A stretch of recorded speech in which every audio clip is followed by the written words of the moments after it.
Saudara, kasus penemuan jenazah di Kampung Gaza menguak fakta mencengangkan bahwa pelakunya ternyata adalah temannya sendiri yang kesal korban tidak mau menjalin hubungan pertemanan lagi dengan pelaku. Kita bahas lebih lengkap soal kasus pembunuhan ini bersama Kapolres Cimahi AKBP Niko Adiputra dan juga kriminolog Hanifah Hasna yang juga nanti akan bergabung dalam pembahasan kita pada petang ini. Saya sapa dulu Pak Kapolres Cimahi. Selamat petang Pak Niko. Selamat petang Mas Yasir. Pak Niko, ini akhirnya terungkap pelakunya ditangkap, namun yang mencengangkan adalah motifnya. Betul karena sakit hati korban yang tidak mau lagi berkawan ataupun menjalin pertemanan dengan pelaku.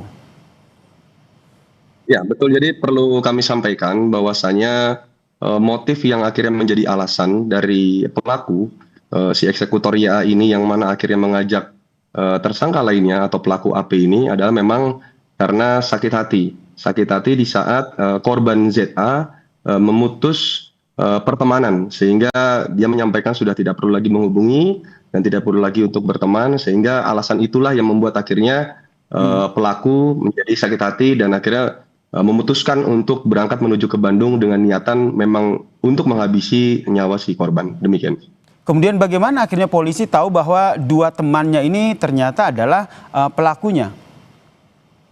Ya tentunya berdasarkan hasil full bucket yang kami miliki dan juga dari hasil olah TKP awal, dari kemudian 9 saksi yang kami lakukan pemeriksaan dan kemudian juga hasil olah TKP awal, akhirnya merujuklah terhadap pelaku yang dalam kurun 1 kali 24 jam alhamdulillah berhasil kami amankan, walaupun pelaku sempat melarikan diri awalnya menuju ke Tasik, akhirnya diamankan di daerah Garut, tepatnya di Kecamatan Banyuresmi, seperti itu.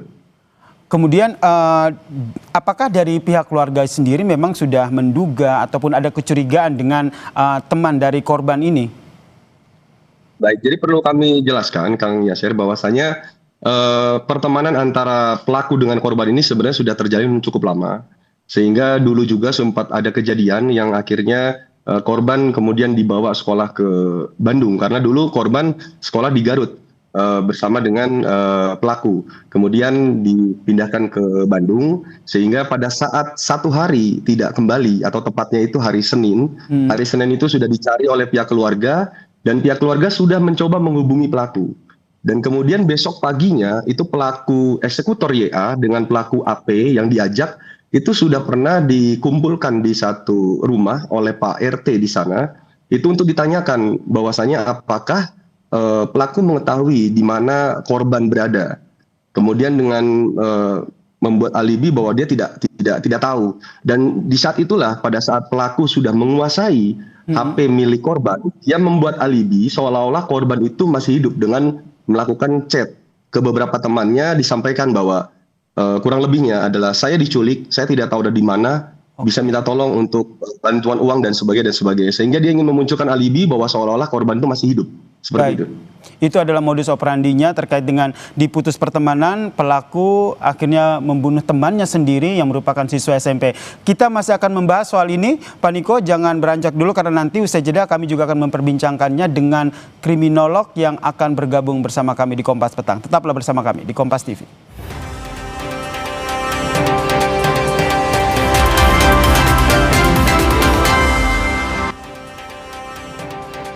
Kami lanjutkan perbincangan kami terkait dengan kasus diputus pertemanan. Akhirnya seorang pelajar ini menjadi korban pembunuhan oleh temannya sendiri. Tadi sudah berbincang dengan Kapolres Cimahi AKBP Niko Adiputra dan saya juga akan mengajak untuk bergabung bersama kami di diskusi ini kriminolog dari Universitas Indonesia Mbak Hanifah Hasna. Selamat petang Mbak Hanifah.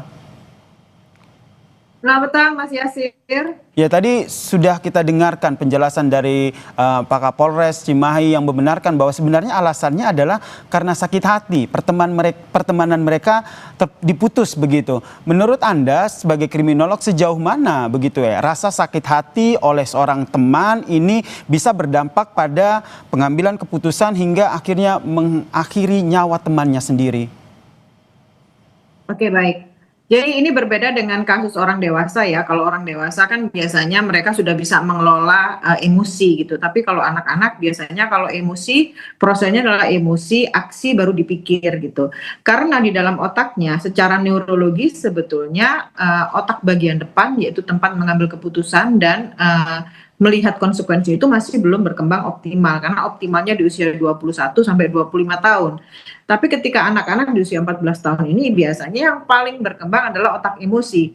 Sehingga ketika terjadi sesuatu dan dia mengalami eskalasi peningkatan dari emosi tersebut, dia akan melakukan tindakan ekstrim. Nah, anak-anak itu kenapa hanya diputuskan pertemanan saja bisa melakukan hal ini? Mungkin kalau orang dewasa kita bisa mengatakan diputus pertemanan saja. Tapi bagi remaja, teman itu adalah citra diri, teman itu adalah penerimaan, teman itu adalah menunjukkan bahwa dia itu berfungsi dalam kelompok sosial. Nah, ketika dia dihilangkan dalam pertemanan itu, maka yang terjadi adalah bentuk penolakan, rasa tidak berharga, dan ini menjadi sesuatu yang sangat-sangat berat bagi remaja. Nah, oleh sebab itu biasanya mereka ada fase mengunyah itu mengunyah emosi atau fase ruminasi namanya. Fase ruminasi itu merasa bahwa kok aku diperlakukan seperti ini ya, apa yang harus aku lakukan? Ketika dia melalui fase ruminasi ini, akhirnya ada fase yang disebut dengan moral justifikasi, yang menganggap bahwa kalau aku membalas dendam itu bukan sesuatu yang salah karena dia juga mengawali hal ini dengan membuat aku tidak nyaman. Demikian. Baik, berarti memang pengaruh dari kondisi umur dari pelaku yang ternyata memang masih remaja begitu, ada 16 tahun dan juga 17 tahun. Saya ke Pak Kapolres, ini apa pendampingan ataupun proses hukum, maksud saya proses hukum yang akhirnya diterapkan pada dua pelaku ini akan seperti apa? Ya, yang pertama tentunya kami sampaikan ke Mas Yasir bahwasanya untuk penerapannya, karena ini adalah anak berhadapan dengan hukum, tentunya ya terkait dengan masalah hukum acaranya kita menggunakan hukum acara anak. Hal-hal lain ya tidak ada yang berbeda. Untuk perkenan pasal juga kita akan kenakan pasal seperti pasal 80 ayat 3 untuk Undang-Undang Perlindungan Anak dan juga pasal 459 dari Undang-Undang Nomor 1 tahun 2023 tentang pembunuhan berencana. Jadi perlu kami sampaikan bahwasanya ada beberapa kejadian juga di Garut yang memang menunjukkan bentuk impulsif daripada si pelaku. Contohnya, bila mana si korban ini slow respon untuk membalas chat, maka si pelaku ini sangat begitu kesalnya sampai ada kejadian dia memukul.